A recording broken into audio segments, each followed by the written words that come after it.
Okay.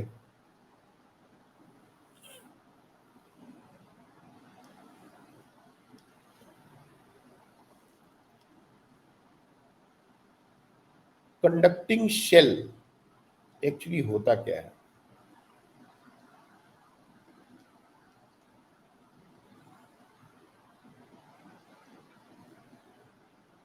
तो अगर मान लो मैंने एक स्फीयर बनाया, स्फेरिकल कंडक्टर, और उसके अंदर कंसेंट्रिक कैविटी क्रिएट कर दी। ये बात सबको समझ में आती है, charge distribution blah blah everything we know. मुझे पता है कि ये मटेरियल वाला पार्ट है।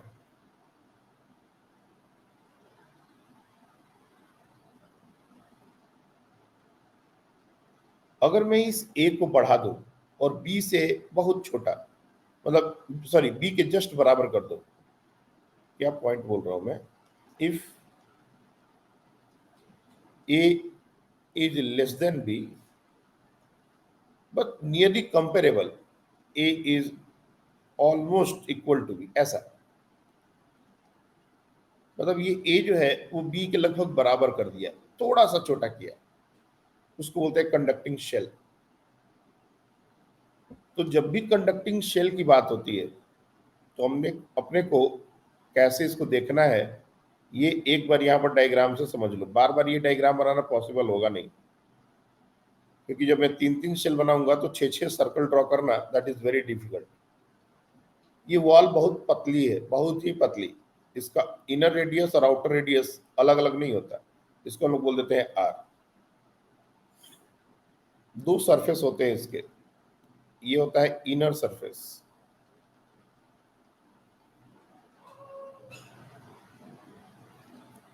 और ये होता है आउटर सरफेस।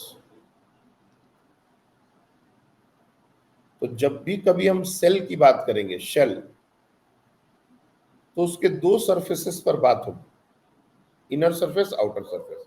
दोनों के रेडियस से फर्क नहीं है, रेडियस सेम है, लेकिन चार्ज जो है वो सरफेस पर ही जाता है। इस मटेरियल के अंदर ये जो जो भी थोड़ा बहुत थिकनेस है, इसके अंदर कभी चार्ज नहीं जाएगा। The charge is not going to lie और reside within the material, ये विद इन द मटेरियल का रीजन है। अंदर वाले वॉल पर, बाहर वाले वॉल पर चार्ज रिसाइड कर सकता है, बट इस येलो वाले पार्ट में नहीं करेगा।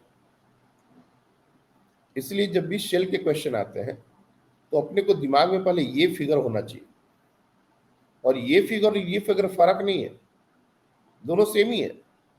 बस ये जो कैविटी है वो हमने बड़ी कर दी, और कुछ नहीं किया। और दूसरा सबसे इंपॉर्टेंट बात अभी बता देता हूं, आगे फर्दर डिस्कशन में ये काम आएगा, कि अगर मान लो एक शेल है,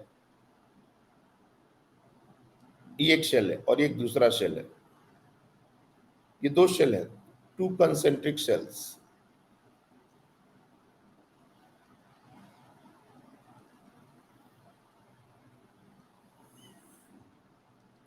अब ये अंदर वाले का भी दो सरफेस है, बाहर वाले का भी दो सरफेस है, लेकिन फिर मैं बनाने लगूंगा तो वो अगेन दो और सर्कल ड्रॉ करने पड़ेंगे।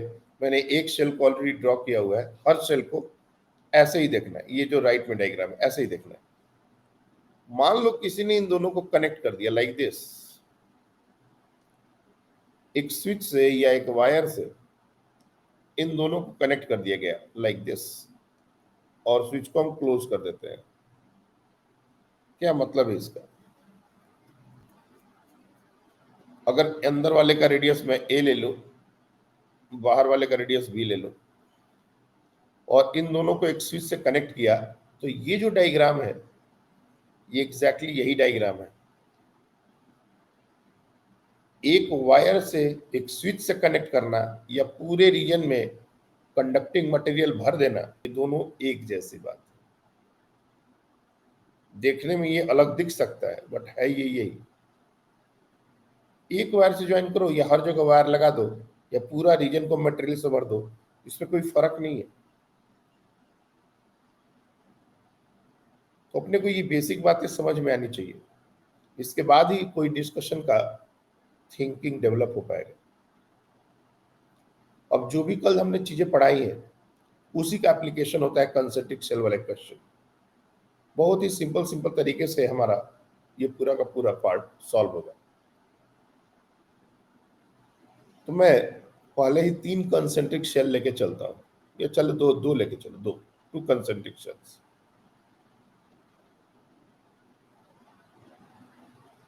ये हमारा एक शेल है और ये हमारा एक शेल है, ये दोनों का सेंटर है। चार्ज कहीं भी दिया जा सकता है। ये अंदर वाले शेल के अंदर में चार्ज है, अंदर वाले शेल के ऊपर चार्ज है, बाहर वाले शेल के ऊपर चार्ज है, ऐसा बोला जा सकता है।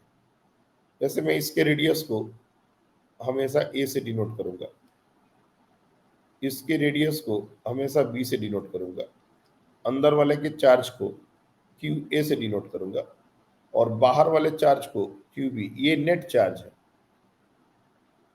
Q A and Q B are the net charges. Q A net charge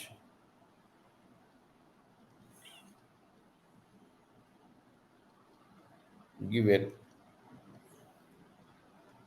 to inner shell। ये नेट चार्ज की जगह नेट वर्ड हटा दोगे तो भी चलेगा। Charge given to inner shell. Inner shell को कितना चार्ज दिया गया? Q A. क्यू बी, ये नेट वर्ड का बाद में मतलब समझ आएगा कि क्या है। Charge given to outer shell.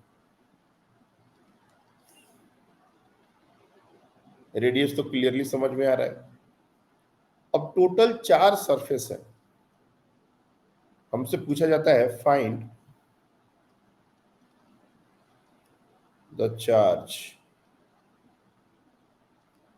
On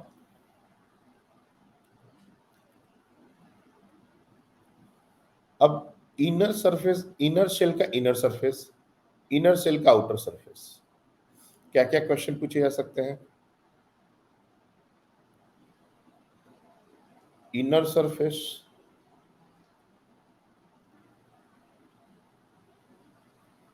of inner shell, outer surface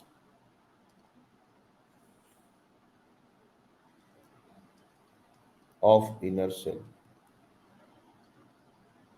inner surface of outer shell, outer surface of outer shell।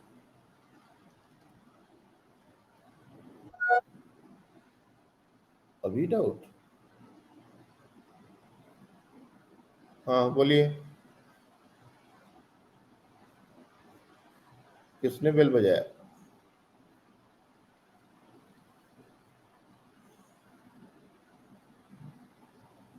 Okay. इस तरह से हमारा चार्ट डिस्ट्रीब्यूशन पूछा गया है। वैसे तो ये क्वेश्चन हमने डिस्कशन में, डाउट सॉल्विंग में बता दिया था, बट फिर भी रीजन के साथ हम लोग ने नहीं पढ़ा था। अब रीजन्स के साथ इसको देखेंगे। सबसे पहले हमको ये देखना है कि इनर शेल के इनर वॉल पर, अब मैंने यहाँ पर थिकनेस नहीं बनाई तो इसका ये मतलब नहीं कि इसका इनर वॉल नहीं है। दूसरी बात, अंदर वाला जो शेल है अगर ये सॉलिड कंडक्टर भी हो जाए तो भी इस क्वेश्चन में उसका कोई फर्क नहीं पड़ेगा। मैं क्या बोल रहा हूं, अगर ये कंडक्टर जो अंदर वाला कंडक्टर है अगर ये सॉलिड हो जाता तो भी हमारा क्वेश्चन के किसी आंसर पर कोई चेंज नहीं होगा। लेकिन अगर इस शेल के अंदर, अंदर वाले शेल के अंदर भी चार्ज होता तब फिर हॉलो और सॉलिड की बात अलग अलग हो जाती है। लेकिन अगर अंदर वाला सॉलिड है तो भी और हॉलो है तो भी इस क्वेश्चन पर किसी भी आंसर में कहीं कोई चेंज नहीं आएगा। तो बात आती है कि अंदर में कितना चार्ज जाएगा। तो ये एक कंडक्टर है, शेल एक कंडक्टर है और कंडक्टर पर जब भी हम चार्ज देंगे तो चार्ज जो है वो आउटर सरफेस पर डिसाइड करता है। म्यूचुअल रिपल्शन के कारण इसमें किसी को कोई डाउट नहीं होना चाहिए, ये हमने पहले ही बोला। तो चार्ज इसके अंदर वाले वॉल पर आएगा ही क्यों, वाई? और अगर अंदर वाले वॉल पर तुम कहते हो कि चार्ज आएगा, मटेरियल के अंदर कभी भी कंडक्टर में चार्ज नहीं होता, याद रखना इस बात को, कंडक्टर के मटेरियल में कभी चार्ज नहीं होता। चार्ज हमेशा सरफेस पर आता है, या तो अंदर वाले पर या फिर बाहर वाले पर, दोनों पर। मान ले तो किसी का लॉजिक है, नहीं सर अंदर वाले पर भी क्यों नहीं आ सकता? उसका एक सिंपल सा वजह है कि हम एक गॉसियन सरफेस ड्रॉ करेंगे। ये डायग्राम शेल का जो हमने बनाया है, इस डायग्राम को देखो, हम एक गॉसियन सरफेस बनाएंगे जो इस शेल के भीतर हो, इस शेल के भीतर। अब ये तीसरा सर्कल बन रहा है और अदर स्फीयर बन रहा है। बनाना डेली बेसिस पर बड़ा मुश्किल है, एक तो सेल खुद ही पतला, और उसके अंदर हम गॉसियन सरफेस ड्रॉ कर रहे हैं। तो मेरे को ड्राइंग से ज्यादा मतलब नहीं है, समझाने से है। एक गॉसियन सरफेस बना लो। ये गॉसियन सरफेस पूरी पूरी तरह से मटेरियल के अंदर है, जो सिर्फ अंदर वाले सरफेस को इंक्लूड कर रहा है, बाहर वाले को नहीं इंक्लूड कर रहा है, सिर्फ अंदर वाले सरफेस को इंक्लूड कर रहा है। ऐसा गॉसियन सरफेस बना। अब इस पूरे गॉसियन सरफेस पर ई का वैल्यू 0 है, तो ई डॉट डी एस ये 0 ही होना पड़ेगा, और इसका मतलब हो गया कि क्यू इनक्लोज्ड को 0 होना पड़ेगा। इसका मतलब सीधी सी बात है कि अंदर वाले शेल के इनर सरफेस पर कोई भी चार्ज नहीं जाएगा। तो answer for the first part is going to be 0। और चूंकि चार्ज हमेशा सरफेस पर ही लाई करता है, अंदर में हमने 0 प्रूफ कर दिया, तो बाहर पे कितना होगा? बाहर पर जो भी चार्ज दिया था वो आउटर सरफेस पर ही लाई करेगा। और मैं फिर से रिपीट कर रहा हूं, ये जो दोनों आंसर है valid for solid sphere also, valid for solid sphere as well. बहुत सारे बच्चे शेल का रट्टा मार के याद करके जाते हैं और जानबूझ के अंदर वाले कंडक्टर को सॉलिड दे देता है। बच्चा कहता है अरे यार ये सॉलिड तो हमने पढ़ा ही नहीं, जबकि इंटरेस्टिंग बात यह है कि सॉलिड का कोई फर्क ही नहीं पड़ रहा। सॉलिड हो या हॉलो क्या फर्क पड़ता है? वो तो वही लॉजिक है जो है, तो जो भी चार्ज देंगे वो आउटर सरफेस पर आएगा। Now what about the charge on the inner surface of outer shell? तो याद रखना कि ये हमेशा क्यूए का अपोजिट होता है, ये पहले भी बताया था क्यों होता है। आज इस लॉजिक को हम लोग समझेंगे। ये एक तरीके से ये जो शेल है इसको तुम एक सॉलिड मान लो, हॉलो मान लो, तो ये जो पार्ट है ना ये एक तरह से कैविटी है। ये जो रीजन तुमको दिख रहा है ये एक तरह से कैविटी हो गया, कैविटी। और कैविटी के अंदर ये क्यूए चार्ज है, तो जो भी चार्ज आएगा ये अंदर वाला जो सरफेस है ये कैविटी की वॉल की तरह बिहेव करता है, तो कैविटी के वॉल पर इक्वल एंड अपोजिट चार्ज आएगा। ये हमने कल ही पढ़ा है। चलो तुमको ये लॉजिक समझ में आ रहा है कि माइनस क्यूए यहाँ क्यों आएगा। तो हम फिर से एक गॉसियन सरफेस बनाएंगे जो सेकेंड वाले शेल के अंदर से पास करे। ऐसा ही एक गॉसियन सरफेस बनाना पड़ेगा। ये जो गॉसियन सरफेस हमने बनाया था, अब ये दूसरे वाले मतलब आउटर शेल के अंदर बनाएंगे और फिर से ई डॉट डी एस करेंगे तो 0 हो जाएगा। क्यू इनक्लोज को 0 होना पड़ेगा, और क्यू इनक्लोज इस बार अगर क्यूए सिर्फ रहा, क्योंकि क्यू इनक्लोज में तो क्यूए आएगा, और माइनस क्यूए इनर वॉल वाला नहीं रहा, तो ये 0 कैसे होगा? तो इनर शेल पर क्यूए का अपोजिट चार्ज तो आना ही पड़ेगा। इसलिए फेसिंग सरफेस यहां पर एक लाइन जो अपने को ध्यान में रखनी है, फेसिंग सरफेसेस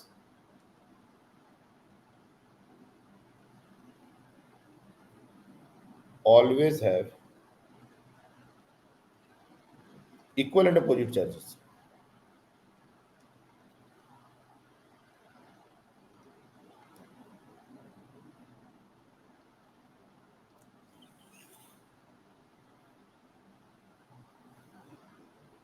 और आउटर सरफेस के आउटर सेल के आउटर सरफेस पर कितना चार्ज आएगा? तो कंडक्टर पर टोटल चार्ज कितना है?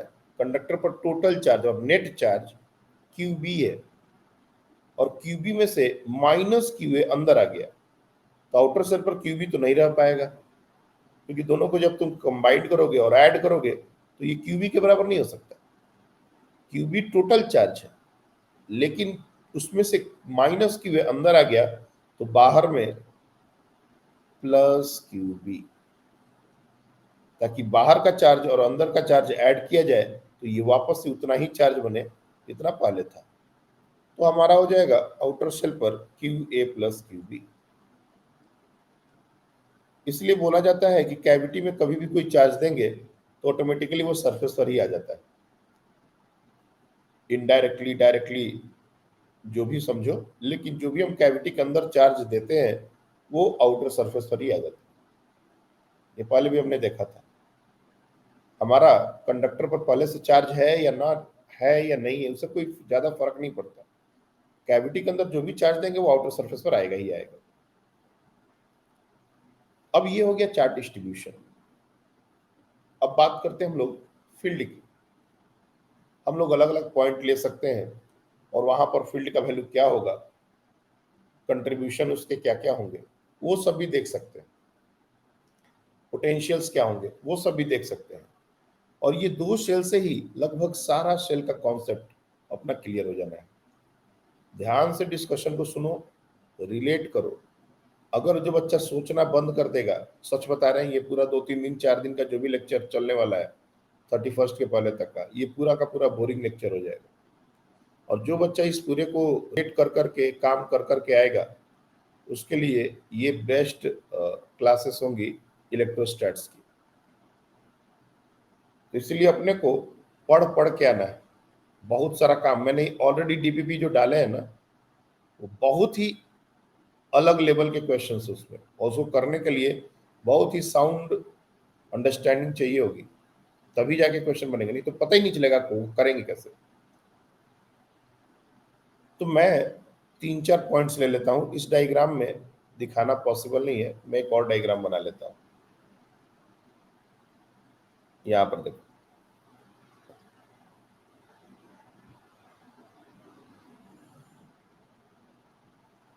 ये वो शेल है,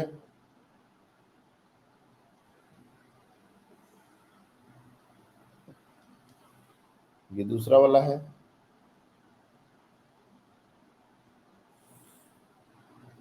इस पर चार्ज था क्यू ए, इस पर चार्ज था क्यू बी। नेट चार्ज की मैं बात कर रहा हूं। अब डिफरेंट सरफेस और चार्ज, एक बार ये क्वेश्चन हो चुका है, अब बार बार इसको रिपीट नहीं करना है। अब इससे आगे की बात होगी। अब 3 पॉइंट्स में ले सकता हूं। लेट से एक पॉइंट बिल्कुल सेंटर पर, ओ, ये ओ ले लो, ये पॉइंट का नाम दे दो एम, इस पॉइंट का नाम ले लो एन, इस पॉइंट का नाम ले लो ओ, और चलो पी, इस पॉइंट का नाम ले लो पी। डिस्टेंसेस अगर चाहिए होंगे, मान लो हमको डिस्टेंस चाहिए, तो हम लोग ले सकते हैं ओ एम, ये जो डिस्टेंस है इसको ले लो तुम x1, ओ एन इसको ले लो तुम x2, और ओ पी इसको ले लो तुम x3। और हमको तीनों पॉइंट पर इलेक्ट्रिक फील्ड के एक्सप्रेशन चाहिए। जैसे मैं चाहता हूं E at M, E at N and E at P।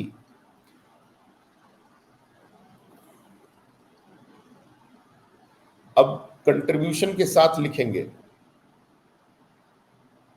Net field कितना होगा ये पूछा गया है, लेकिन हम चाहते हैं हमको इंडिविजुअल कंट्रीब्यूशन के साथ नेट फील्ड पता चले, जो कल हमने सिखाया था।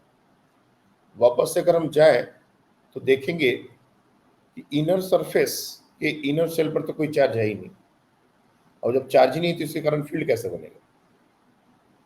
Outer surface of inner shell, इस पर चार्ज है, बाकी तीनों पर चार्ज है, तो इन तीनों के कारण फील्ड को हम डिनोट करने वाले हैं। और उसको मैं E1, E2, E3 से डिनोट करने वाला हूँ। नोटेशंस बहुत सारे हैं, ध्यान से उसको समझना है। मैं बार बार नोटेशंस को लेके बहुत केयरफुली तुम लोग को समझा रहा हूँ। Outer surface of inner shell के कारण जो भी फील्ड होगा मैं उसको E1 से दिखाऊंगा, इसके कारण जो भी फील्ड होगा उसको E2 से दिखाऊंगा, और इसके कारण जो भी होगा वो E3 से दिखाऊंगा। तो यहाँ पर कोई भी इलेक्ट्रिक फील्ड में 3 कंट्रीब्यूशन अपने को लेने हैं, E1, E2, E3। ओके, अब बात आती है कि अंदर वाले शेल के अंदर में जो पॉइंट है M, उस पर फील्ड क्या होगा। तो आउटर शेल पर जो चार्ज है, अंदर वाले शेल के आउटर सरफेस पर जो चार्ज है, यूनिफॉर्म डिस्ट्रीब्यूशन है, सिमेट्री है, जो भी है, एक शेल के विद इन का पॉइंट है M, तो इसके कारण कोई भी फील्ड इनसाइड पॉइंट पर जीरो होता है, ये हमने पढ़ा है। तो E1 तो जीरो हो जाएगा। E2, ये जो इनर सरफेस पर चार्ज डिस्ट्रीब्यूशन है वो भी यूनिफॉर्म है, क्योंकि यहां पर सिमेट्री का बहुत बहुत फायदा मिला अपने को। और इनर वॉल जो है वो भी एक शेल की तरह बिहेव कर सकता है। तो एक शेल पर जब हम चार्ज देते हैं तो चार्ज डिस्ट्रीब्यूशन यूनिफॉर्म होता है और अंदर में हर पॉइंट पर फील्ड जीरो होता है, इसलिए E2 भी जीरो होगा। और E3, ये तो खैर जीरो होगा ही। तो इसका मतलब ये हुआ कि EM is going to be zero. इसलिए हमने कहा था कि अगर ये सॉलिड भी होता तब भी हमारे आंसर में कोई फर्क नहीं आएगा। मान लो ये हॉलो है तो इतना सारा सोचना पड़ रहा है, अगर ये सॉलिड होता तो तुम तो जानते हो कि कंडक्टर के अंदर फील्ड है, तब तो बिना सोचे समझे अपने को ये आंसर करना पड़ता। लेकिन ये इंडिविजुअल कंट्रीब्यूशन अगर समझ में आ गया तब तो और अच्छी बात है। अब बात आती है पॉइंट एन की। एन पर क्या इलेक्ट्रिक फील्ड होगा? क्या इस बार भी E1 जीरो हो जाएगा? बिल्कुल नहीं। क्या इस बार E2 जीरो हो जाएगा या E3 जीरो हो जाएगा? यस और नो?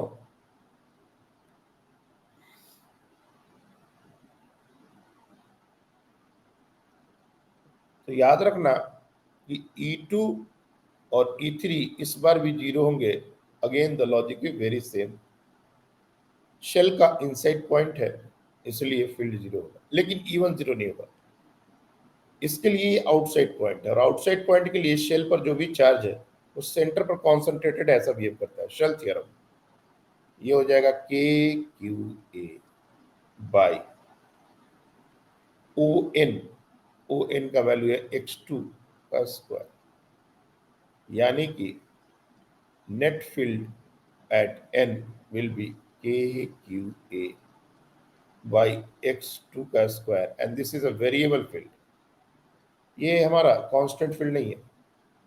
N का पॉइंट अगर इधर उधर चेंज करेंगे तो ये वैल्यू चेंज हो जाएगा। और मैं कुछ देर के लिए QA को पॉजिटिव मान लूं तो ये फील्ड जो है वो देखने में ऐसा होगा। तो कैविटी के अंदर फील्ड जीरो होता है, ये समझना ही अपने आप में बहुत गलत बात है। ये भी एक कैविटी ही है, यहाँ जीरो हो गया, क्यों? क्योंकि इसके अंदर चार्ज नहीं था। लेकिन ये कैविटी है और इसके अंदर फील्ड जीरो नहीं है। नाउ तीसरा पॉइंट, पी पॉइंट पर। अब पी पॉइंट पर E1 कितना होगा? तो E1 के लिए वो आउटसाइड पॉइंट है तो फील्ड तो बनेगा। सो KQA बाई x3 स्क्वायर। अब ये जो इनर वॉल पर जो चार्ज है उसके लिए भी तो आउटसाइड पॉइंट है, और वो भी एक शेल की तरह बिहेव करेगा, मतलब टोटल चार्ज सेंटर पर कॉन्सेंट्रेटेड ऐसा बिहेव करेगा। तो K minus QA by x3 square. और आउटर सरफेस पर चार्ज है उसके लिए भी आउटसाइड पॉइंट है, वो भी सेंटर पर कॉन्सेंट्रेटेड है, ऐसा बिहेव करेगा।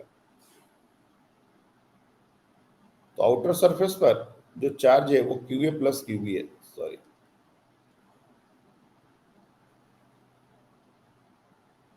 आउटर सरफेस पर जो चार्ज है वो है K QA plus QB by x3 का स्क्वायर। अब ये दोनों डेटा सेम है, देखो ध्यान से, तो ये दोनों कैंसिल आउट हो रहे हैं। बताया था कैविटी आउटसाइड पॉइंट पर अपने आप को नफाई करता है। इसका मतलब net field at point P is equal to K QA plus QB by x3 square. और ये बहुत आसानी से इस बात को समझा जा सकता है कि आउटर सरफेस पर जो टोटल चार्ज था वो क्यूए प्लस क्यूबी था, अंदर में क्या हो रहा है उसका कोई बाहर में लेना देना नहीं है। आउटर सरफेस के लिए पी पॉइंट एक आउटसाइड पॉइंट है, और आउटसाइड पॉइंट पर हमारा जो फील्ड निकलता है उसमें शेल थ्योरम एप्लीकेबल होता है। ये पूरा का पूरा charge QA plus QB centre पर कॉन्सेंट्रेटेड है, ऐसा बिहेव करेगा और सिर्फ उसी के कारण फील्ड बनेगा। लेकिन इंडिविजुअली ये दोनों जीरो नहीं हो रहे हैं, ये दोनों एक दूसरे को नलीफाई करके जीरो हो रहे हैं। बहुत सारे बच्चे बाकी के कारण फील्ड को जीरो कर देते हैं। ये इंडिविजुअल कंट्रीब्यूशन अपने को समझ में आना चाहिए। ये कंबाइंड जीरो हो रहा है, ना कि इंडिविजुअली जीरो हो रहा है। Anyone have any confusion?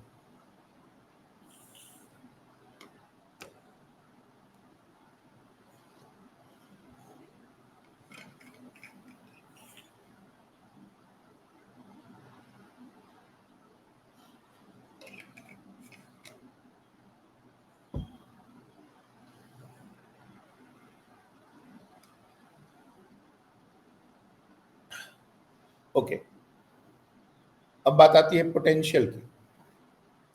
इन्हीं तीन पॉइंट जो है, इन्हीं को हमने तीनों पॉइंट पर पोटेंशियल निकालने की अगर बात आ गई तब क्या होगा, चलिए देखते हैं।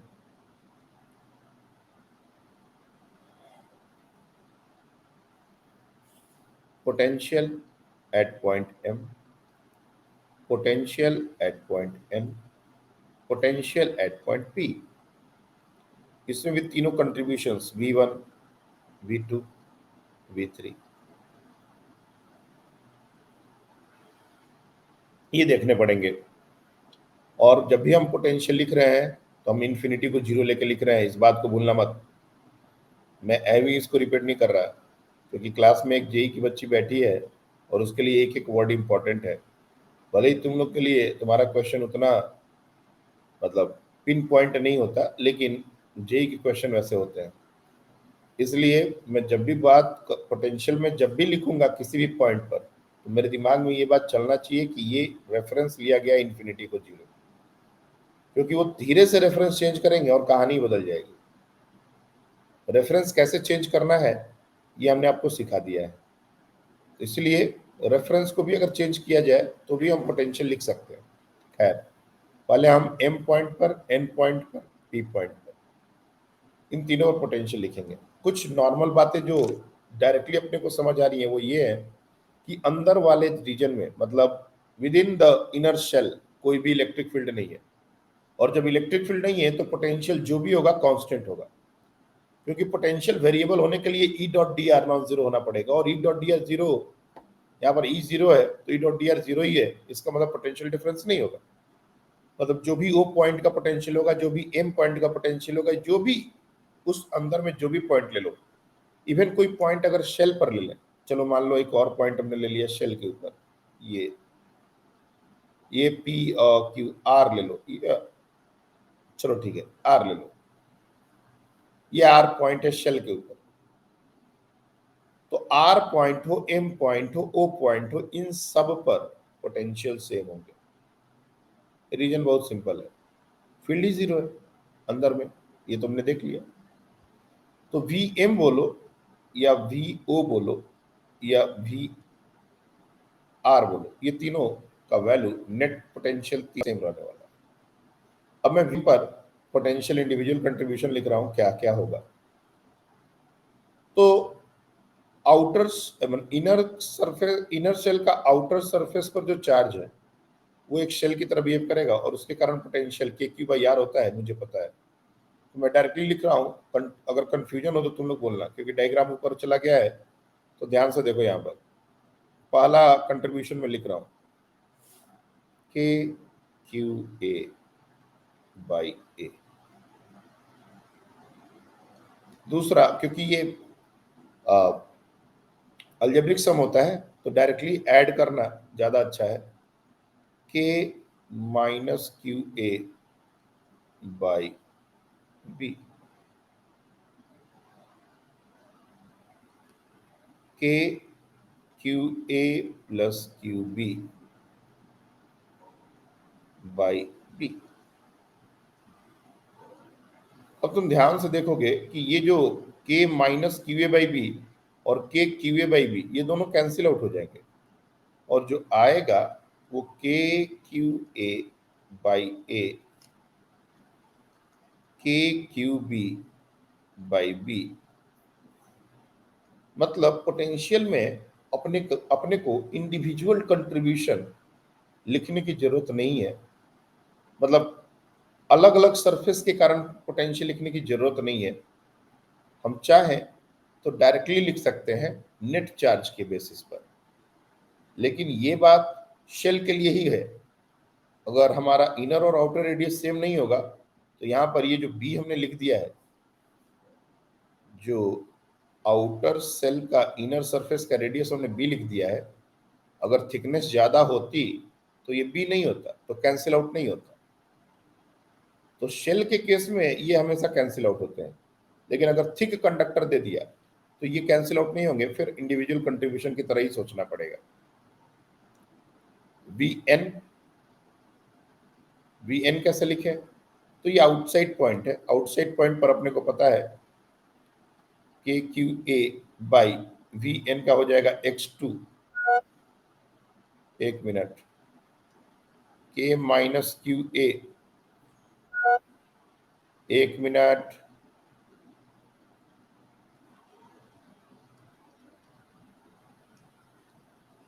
के Q A plus Q B by B, ये हो जाएगा हमारा एन पॉइंट का पोटेंशियल। हाँ बोलो।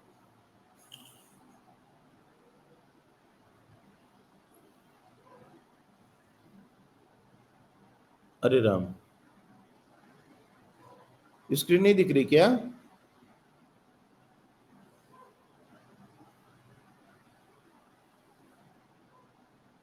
अब रज बोलो।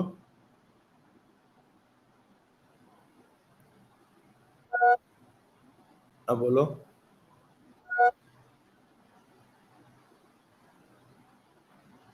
माइक काम करना चाहिए तुम्हारा, नहीं कर रहा। चलो ट्राई करो।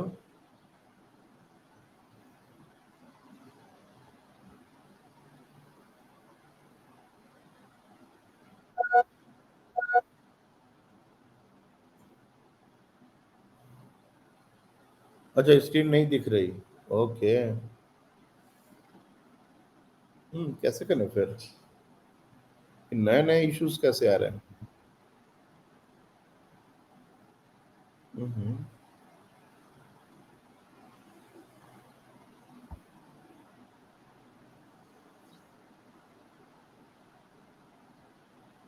अभी दिख रहा है? Is this visible?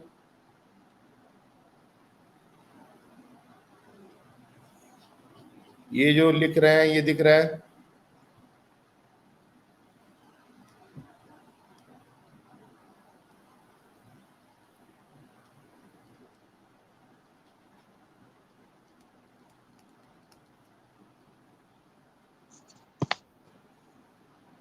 ओके।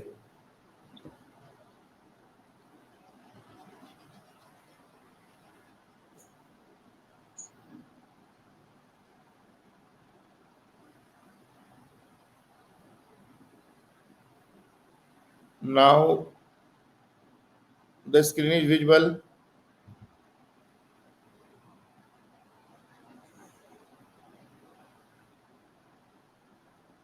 अभी स्क्रीन दिख रही है?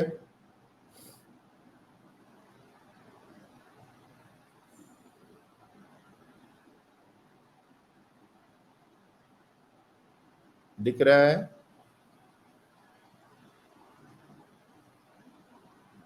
हमने शेयर किया हुआ है, वन नोट का पेज दिख रहा है अभी?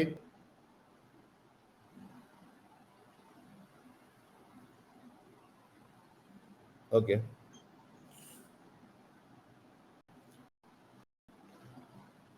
तो एन पॉइंट जो कि एक आउटसाइड पॉइंट है इनर, डेफिनेटली वहां पर पोटेंशियल अंदर वाले सेल के लिए वो एक आउटसाइड पॉइंट है। तो आउटसाइड पॉइंट का जो फॉर्मूला होता है K Q by small are का वैल्यू है x2, वो हमने लिख दिया। ये जो पहला टर्म लिखा है वो उसी के लिए लिखा है, लेकिन बाहर वाले शेल के अंदर वाले सरफेस के लिए वो एक इनर शेल है। और इसके लिए ये यही फॉर्मूला लेगा। और इन दोनों को जब कंबाइंड करोगे, if you combined this again, K minus Q A by B और K Q A by B cancel out होगा और हमारा फाइनल आंसर आ जाएगा K Q A by x2 plus K Q B by B. अब यहाँ पर x2 आ गया, मतलब ये वेरिएबल है, कांस्टेंट नहीं है, और होना भी चाहिए। इस रीजन में फील्ड जीरो नहीं है तो पोटेंशियल वेरिएबल होगा। देखो वेरिएबल आ गया। ए क्यू ए बाई x2 लिखने का मतलब ही है ये वेरिएबल टर्म है, ये कांस्टेंट टर्म। और अगर मैं P पॉइंट पर लिखना चाहूं जो कि आउटसाइड पॉइंट है, तो वहां पर पोटेंशियल अगेन यहां पर क्या फॉर्मूला लेगा, के क्यू ए बाई x3। अंदर वाले शेल के लिए भी एक आउटसाइड पॉइंट है, minus K Q A divide by x3 और K Q A plus Q B. किसी का माइक तो ऑन है, कहोगे तो बंद कर देंगे, किसका है? अगेन यहां पर क्यू ए वाला टर्म कैंसिल आउट होगा और ये हो जाएगा K Q A plus Q B by x3। का माइक ऑन है? सर मेरे माइक से आवाज आ रही है। हाँ हाँ हाँ ठीक है।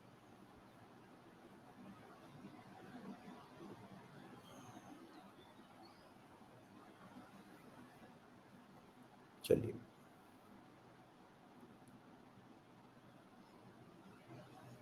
ये हो गया हमारा पोटेंशियल एट ईच पॉइंट।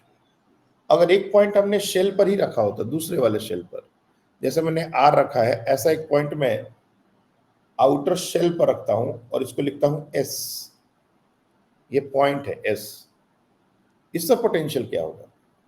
तो एक एस पॉइंट का भी पोटेंशियल ले ही लो। Potential on outer shell, again जैसा कंट्रीब्यूशन इंडिविजुअल रोल करके लिख देता हूं ताकि तुम लोग को कॉन्फिडेंस रहे। So K Q A by B plus K minus Q A by B plus K Q A plus Q B by B. K Q A plus Q B by B, ये दोनों cancel out हो जाएंगे। Again cavity वाली बात। अब inner shell के surface पर जो पोटेंशियल है और आउटर शेल के सरफेस पर जो पोटेंशियल है वो क्लियरली अपने को दिखना चाहिए, ये बहुत ही जरूरी बात है। तो ये चारों पोटेंशियल्स जो हमने लिखे हैं, इसमें कहीं कंफ्यूजन हो, आस्क मी।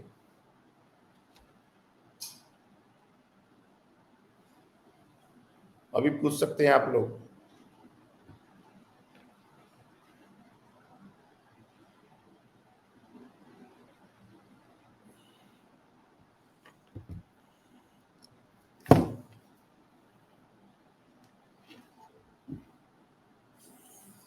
ओके, अब मैं फिर से थोड़ा सा आगे बात को प्रोसीड करता हूं उसी दो सेल के लिए जिस सेल पर आज पूरी कहानी हमने कहा दी।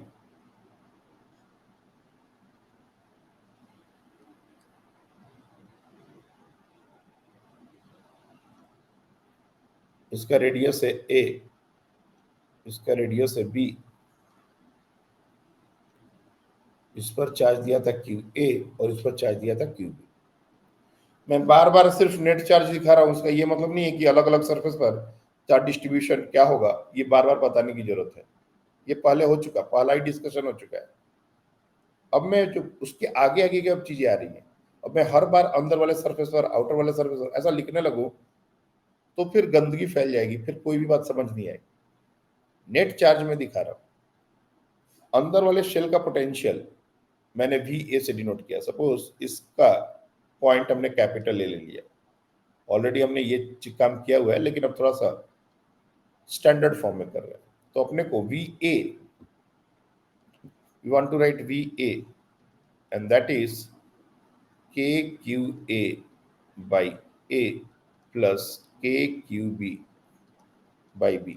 तुम देख सकते हो यही है, देख लो VR जो लिखा है ना वही यहां पर VA लिख दिया, और VB the potential at outer shell, ये हमारा है KQA by B plus KQB by B। ये भी देख सकते हो, ये तो सामने दिख रहा है। अब इन दोनों का पोटेंशियल डिफरेंस अगर हमको देखना हो, मैं कुछ देर के लिए सारे चार्ज को पॉजिटिव ले लेता हूँ। निगेटिव लोगे तो सोचना थोड़ा मुश्किल हो जाएगा, इसलिए हर उस चार्ज को पॉजिटिव लेके सोचोगे तो काम आसान रहेगा, तुमको समझ जाएगा कि हो क्या रहा है। तो मैं क्या बोल रहा हूं कि किसका पोटेंशियल ज्यादा है, तो ऑब्वियस सी बात है ए छोटा है, ये दोनों तो बराबर है, दूसरा वाला टर्म तो दोनों का सेम है, पहले वाले टर्म में ही कंपेयर करना है, ए छोटा है तो ये टर्म बड़ा हो जाएगा। तो तुम इजीली देख सकते हो कि V A is greater than V B.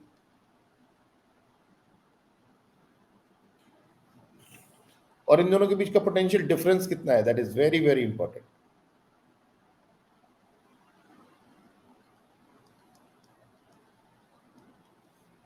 तो जब तुम माइनस करोगे तो ये दूसरा वाला टर्म जो इक्वली कैंसिल आउट हो जाएगा, बचेगा क्या, बचेगा सिर्फ के क्यू ए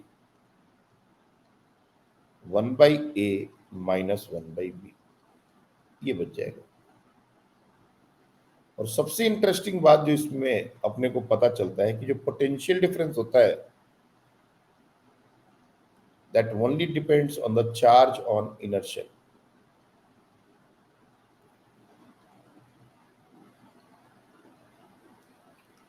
इसका मतलब आउटर सेल पर चार्ज जो भी हो उससे फर्क नहीं पड़ता पोटेंशियल डिफरेंस को।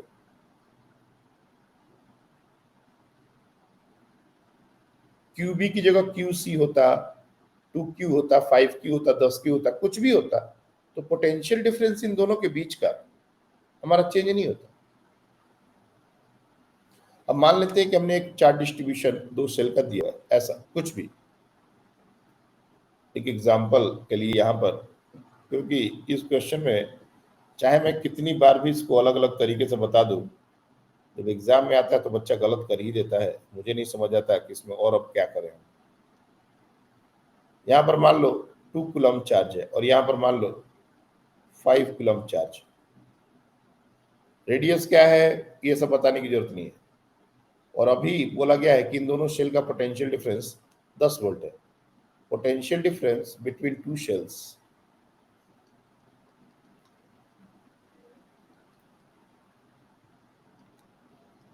Is 10 volt.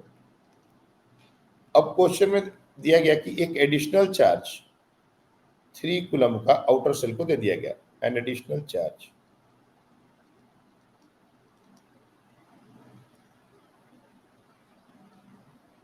given to the outer shell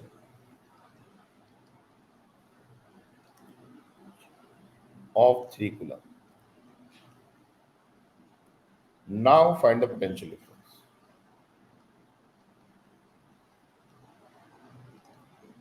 अब पोटेंशियल डिफरेंस क्या होगा? अब बच्चे परेशान हो जाते हैं, करिए यार रेडियस भी नहीं दिया, कुछ भी नहीं दिया, कैसे करेंगे?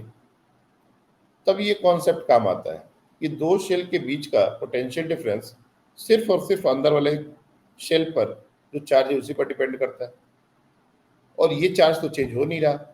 हम आउटर सेल पर चार्ज देंगे तो क्या ये 2C और 2 कूलम चेंज हो जाएगा क्या? बिल्कुल भी नहीं चेंज होगा।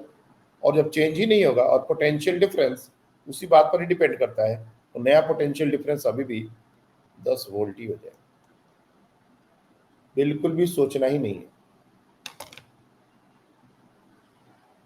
अगर हम अंदर वाले चार्ज में चेंज करते तब कुछ बात हो सकती थी, हम तो चेंज आउटर वाले पर कर रहे हैं। उस 5 कूलम को हटा के 0 कर दो और तब बोला जाए कि पोटेंशियल डिफरेंस क्या होगा, तब भी 10 ही वोल्ट होगा।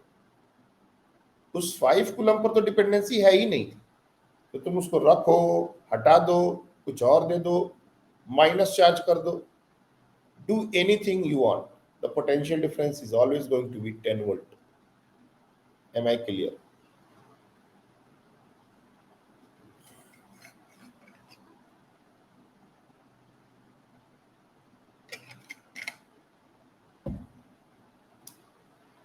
इसलिए दो शेल के क्वेश्चन में बोल्ड लेटर में ये बात याद रखना।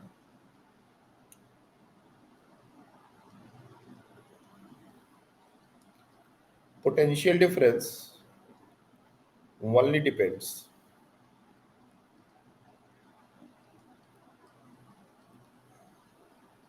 on the charge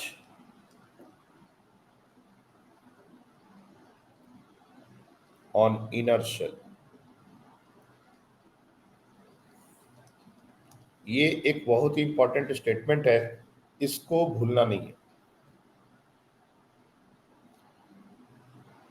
तो धीरे धीरे हम लोग शेल के बारे में लगभग सारा इंफॉर्मेशन गैदर कर रहे हैं।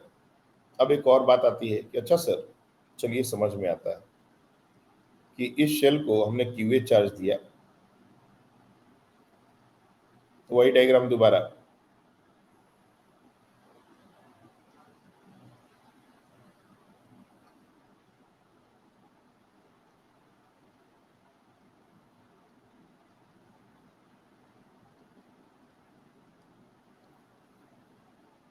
पोटेंशियल डिफरेंस क्या है, सब कुछ समझ में आ गया। नाउ अगर सर हमने इसको एक दूसरे से कनेक्ट कर दिया स्विच से, लाइक दिस, और स्विच को क्लोज कर दिया, अब क्या होगा? तो जब भी दो कंडक्टर को हम कनेक्ट करते हैं तो दोनों का पोटेंशियल सेम हो जाता है। यही बात अपने को ध्यान में रखनी है। whenever we connect two conductors, their potential must be same। इसको तुम लिख सकते हो, if we connect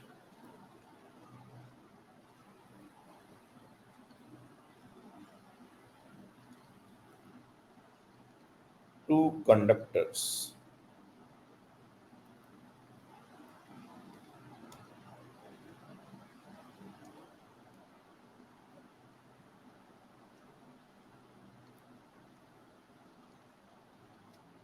with a switch, और कंडक्टर सीधे लिखो, कनेक्ट का मतलब वही हुआ, their potential must be same।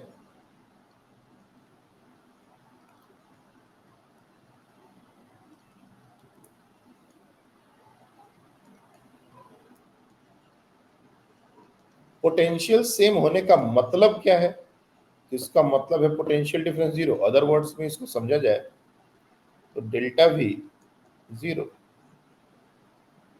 और डेल्टा भी का एक्सप्रेशन इस शेल के लिए हमने क्या लिखा है? के क्यू ए 1/a माइनस 1/b। मेरे को पूछना ये है कि क्या कभी के जीरो हो सकता है? नहीं। क्या ये पार्ट कभी जीरो हो सकता है? नहीं। ये दोनों नॉन जीरो टर्म्स है।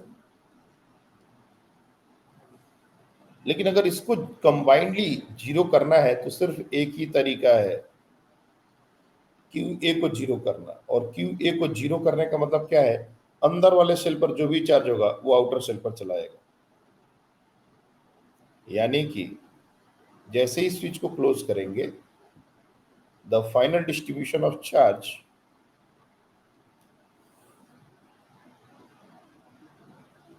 Will be like this.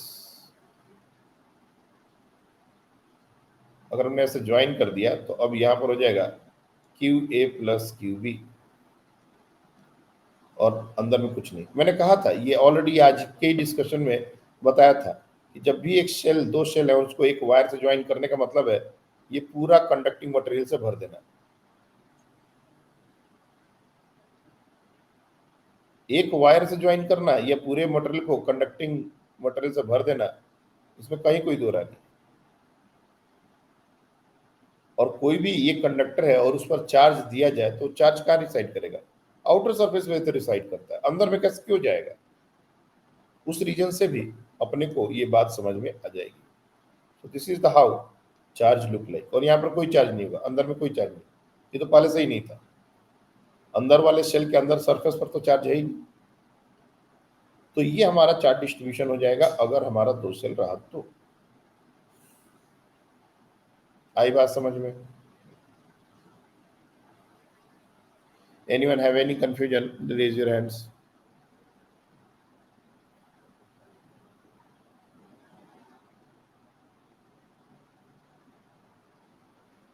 Okay. अब और उसमें क्या है? अर्थिंग। कंडक्टर को अर्थिंग करना हमने सिखाया हुआ है। अर्थिंग करना क्या होता है उसका सिंबल सिखाया हुआ है।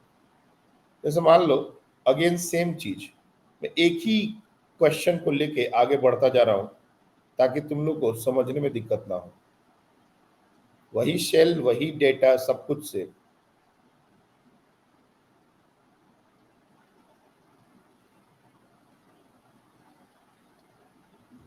इनर रेडियस ए, आउटर रेडियस बी, और इस बार हमने यहां अर्थ कर दिया। अर्थ करने से पहले मैं इसको डायरेक्टली दिखा दूंगा तो गड़बड़ हो जाएगा। ओहो,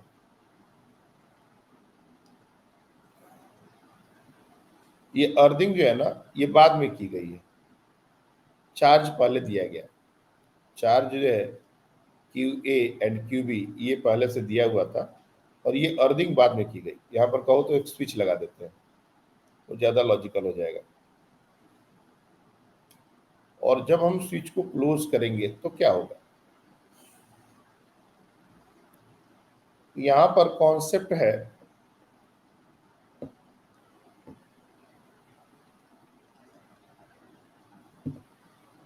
whenever a conductor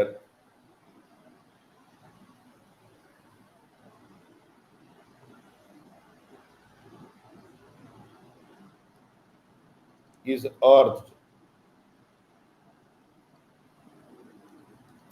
its potential must be zero। मैं दूसरा पॉइंट नहीं लिखना चाहता, लेकिन नहीं लिखूंगा तो तुम लोग हमेशा वही चीज को रिपीट करोगे और मैं इरिटेट होऊंगा। इसलिए दूसरा स्टेटमेंट सामने लिख रहा हूं। चार्ज मे और मे नॉट बी जीरो।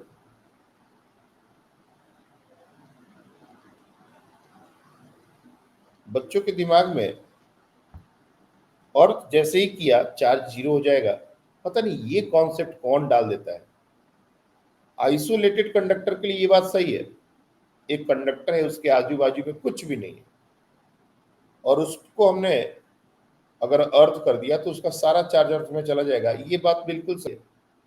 लेकिन आइसोलेटेड कंडक्टर के केस में सही है। कहीं भी हमने अर्थ किया और उस पर चार्ज जीरो हो जाएगा, ये जो मिस्टेक है, ये कोई भी बच्चा क्लास का नहीं करेगा।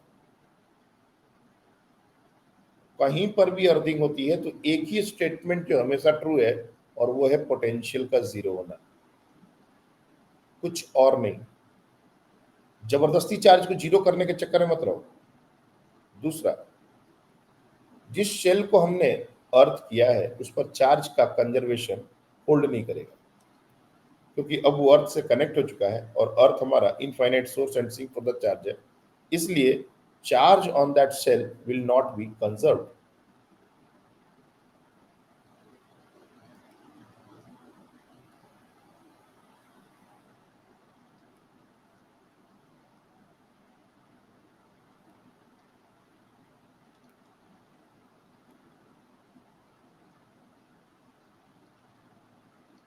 ये कंजर्व नहीं रहेगा। लेकिन आउटर सेल वाला चार्ज कंजर्व रहेगा क्या? यस। हमने आउटर को अर्थ नहीं किया है, हमने अंदर वाले को अर्थ किया है। तो अंदर वाले पर चार्ज जा सकता, आ सकता है, वो सब पॉसिबल है। लेकिन आउटर वाले के टोटल चार्ज में कोई फर्क पड़ेगा क्या? बिल्कुल भी नहीं पड़ेगा। नाउ द क्वेश्चन इज, ये तो सारा मैंने पहले ही थ्योरी बता दिया। एक्चुअली क्वेश्चन क्या है कि हम जब स्विच को क्लोज करेंगे या अंदर वाले सरफेस को, अंदर वाले कंडक्टर को, शेल को अर्थ करेंगे, find the net charge on inner shell. और भी क्वेश्चन हो सकते हैं, find the charge on the inner shell of the outer surface, find the net charge on the outer surface of the outer shell, ऐसे भी question बन सकते हैं। लेकिन अगर इस क्वेश्चन को हमने आंसर कर दिया तो चार्ज डिस्ट्रीब्यूशन हर एक सरफेस पर क्या होगा ये करना कोई बड़ी बात नहीं है, वी कैन इजिली डू। पहले तो यही क्वेश्चन करो, इसके लिए तुमको मिलते हैं 5 मिनट। जिनका हो जाए वो बस हैंड रेस कर देंगे।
ओके,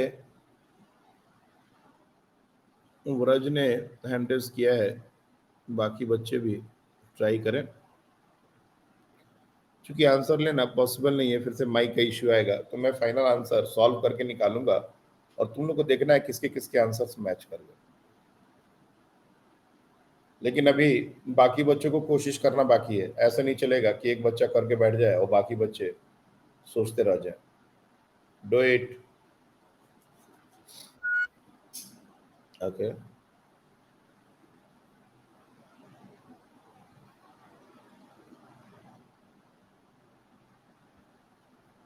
और किसने किया है? और किसी को तो हैंड रेस दिख ही नहीं रहा। एक और बात मैं तुम लोग को बता दूं, जो टेस्ट होने वाला है कमिंग वेंसडे को, कैपेसिटर के पहले, कैपेसिटर नहीं आएगा, कैपेसिटर के पहले everything that has been discussed in electrostats, field potential, everything that will come in the test, capacitor नहीं आएगा। अगर मैं कैपेसिटर के पहले जो भी कुछ पढ़ाया गया वो सब आएगा। गुड, चलिए, बहुत सारी बातें हो चुकी हैं, तो अब डायरेक्ट हम लोग क्वेश्चन करते हैं। ये सब क्वेश्चन एक एक लाइन के हैं, लेकिन एक एक लाइन के तभी बनेंगे जब कॉन्सेप्ट क्लियर हो, और कॉन्सेप्ट सारा लिखा हुआ है। तो जो सबसे पहला सॉल्यूशन, मैं क्वेश्चन में चेंज, मेरे को एक और डायग्राम बनाना पड़ जाएगा, इसमें क्वेश्चन में ही वो चीज कर रहा हूं जो होगा। ये क्यूए जो है ये अब क्यूए नहीं रहेगा। Charge on the earth conductor will not B conserve. अब इसमें मुझे नहीं पता, मैं अननोन ले लेता हूं, small, this small Q is unknown, Q है वो अननोन है। क्या ये क्यू भी डिस्टर्ब होगा सर? बिल्कुल भी नहीं। दूसरा, आउटर सेल के इनर सरफेस पर चार्ज चेंज होगा सर? यस, जरूर होगा। लेकिन पोटेंशियल जब हम लिखते हैं तो शेल के अंदर पर कितना है, बाहर पर कितना है, ये मैटर नहीं करता, ये हमने बताया था। कि अगर तुम शेल जो थिकनेस लगभग नेग्लिजिबल है, अगर उसमें पोटेंशियल लिखते हो तो अंदर वाले शेल के कारण अलग, बाहर वाले शेल के कारण अलग, ऐसे करने का जरूरत नहीं है। चार्ज के कारण पोटेंशियल लिखो वही। तो जब मैं इसको क्यू चार्ज दूंगा, इनर शेल का पोटेंशियल जो हम पिछले बार ऐसा लिखते जा रहे थे, ये अब से ये चीज लिख रहे हैं, तो वी ए का पोटेंशियल क्या हो जाएगा, K Q A by A plus K Q B by B. Q A की जगह स्मॉल क्यू है तो पुट कर दो स्मॉल क्यू। तो potential on inner shell that is equal to K Q by A plus K Q B, लेकिन ये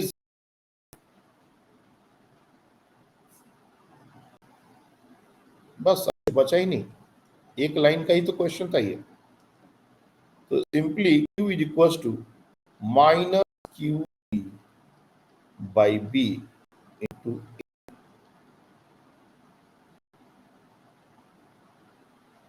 तो निगेटिव होगा सबसे बड़ी बात। और कितना वैल्यू वाला का होगा, तो Q B by B into A. और ये निगेटिव बोलना सही नहीं है, अपोजिट होगा।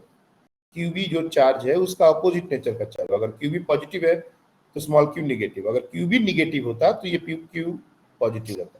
तो ये हमारा फाइनल चार्ज है। क्वेश्चन में और भी क्वेश्चन में आएगा कि कितना चार्ज इस किया, क्या है क्वेश्चन। दूसरी में बन सकता है find the charge phloem through the switch. जब भी ऐसा क्वेश्चन है स्विच से चार्ज कितना फ्लो करने का, तो उस केस में अपने को इनिशियल फाइनल चार्ज देखना पड़ता है। क्यू इनिशियल कितना है, क्यू फाइनल कितना है। अब मैं इनर शेल को रीड्रॉ करता हूं, सिर्फ इनर शेल, तो इनिशियल चार्ज कितना है, क्यू ए। तो क्यू इनिशियल हमारा हो जाएगा क्यू ए। फाइनल चार्ज कितना है, तो minus Q B by B into A, ये फाइनल चार्ज। अब दो बातें हो सकती हैं अगर हमने इसको अर्थ किया है।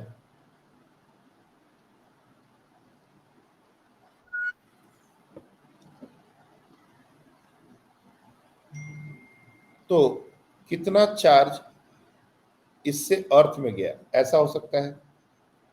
और या फिर दूसरा क्या हो सकता है, कितना चार्ज अर्थ से आया, ये हो सकता है। ये दोनों मैग्नीट्यूड वाइज बराबर होते हैं, सिर्फ डायरेक्शन वाइज अपोजिट होते हैं, मतलब साइन वाइज अपोजिट होंगे। इसलिए बहुत केयरफुली क्वेश्चन पढ़ने पड़ते हैं। चार्ज शेल से अर्थ में कितना गया और चार्ज अर्थ से शेल कितना आया, इसके मैग्नीट्यूड में फर्क नहीं आएगा, साइन में फर्क आ जाएगा। तो मैं तुमको शेल से अर्थ में कितना गया ये बता देता हूं, और ये निकालने का तरीका है। जितना इनिशियल चार्ज था और जितना चार्ज बच गया उसको माइनस करना। मतलब कितना चार्ज अर्थ में गया ये निकालना हो तो Q initial minus Q final, very simple. मेरे पास 100 रुपए थे, अब 20 रुपए बच गए, तो कितने रुपए खर्च हुए, 80 रुपए। 100 माइनस 20, क्यू इनिशियल हमारा क्यू ए है और क्यू फाइनल हमारा minus Q B by B into A है। तो कितना चार्ज फ्लो किया अगर निकाल, सो क्यू ए माइनस और पूरा माइनस के साथ Q B by B into A. तो ये हो जाएगा Q A plus Q B by B into A. इतना चार्ज अर्थ में फ्लो किया और कितना चार्ज अर्थ से आया माइनस लगा देंगे, उतना चार्ज अर्थ से आया। मैं लिख देता हूं उसको भी, एक minute. Charge coming from earth to the shell negative of this whole thing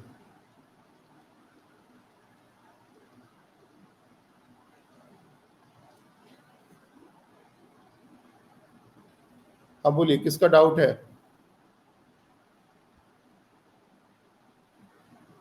okay, voice crack हो रही है। अभी वॉइस अच्छी नहीं आ रही या ठीक है?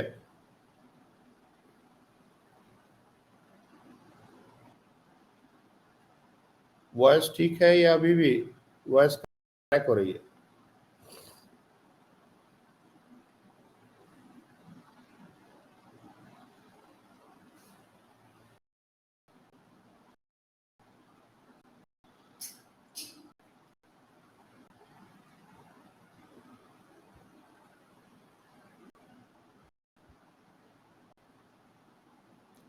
ओके,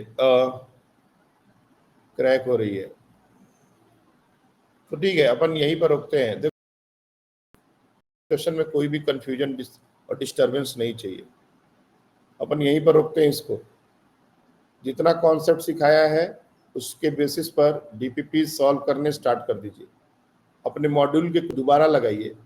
अगर तुम लोग का कभी कोई क्वेश्चन डाउट रहा हो, मेडिकल में इतने कॉन्सेप्ट पर लगभग सारे क्वेश्चन बनते हैं, एक क्वेश्चन नहीं छूटेगा। इंजीनियरिंग के क्वेश्चन के लिए थोड़ा और एक और क्लास लगेगी, वो अपन कल डिस्कस करेंगे। मैं कोशिश करता हूं 31 के पहले कंडक्टर की सारी प्रॉपर्टीज डिस्कस हो जाए, और तुम लोग का जो टेस्ट का सिलेबस है उसमें कैपेसिटर तो नहीं आ रहा होगा, कैपेसिटर का पहले का ही आ रहा होगा। टर्म टेस्ट में किसी कोई कुछ कह रहा था, कैपेसिटर भी आ रहा है क्या? अगर कैपेसिटर आएगा तो भी कोई टेंशन नहीं है। तुम्हारा टेस्ट 5 को है, मैं 31 तारीख की बात कर रहा हूँ। 5 और 31 के बीच में भी 5 दिन है, और जितना हम लोग कंडक्टर के बारे में ज्यादा पढ़ेंगे कैपेसिटर उतना ही आसान होता जाएगा। तो अगर जरूरत पड़ी तो 5 दिन में कैपेसिटर खत्म भी हो सकता है, लगातार क्लासेस कर ली जाए तो, क्योंकि उसमें कुछ बचेगा ही नहीं बताने को। अगर हम कंडक्टर को ही अच्छे से बता दिए तो कैपेसिटर और कंडक्टर में कोई फर्क नहीं है।